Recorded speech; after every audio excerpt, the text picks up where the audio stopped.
मसला ये, चीनी जो है ना तसर्रुफ काटती है, मीठा जो है ना तसर्रुफ काटता है। जब भी हम कोशिश करते हैं कि क्वालिटी चीज़ों में मीठा खाएं, जैसे कि तलत भाई के मीठे चावल हो गए, या ये कि क्या कहते हैं उसे, जैनब बाजी ने कभी खीर बना दी, या ये कि क्या कहते हैं तारिक भाई, मिसेस तारिक जो है उनकी वो आ गई डिज़र्ट तो वो खा ली।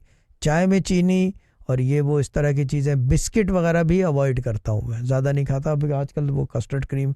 और दूसरा मसला ये है, मैं ग्लूटेन इंटॉलरेंट हूँ, नट एलर्जी भी है मुझे, नट्स भी नहीं सूट करते।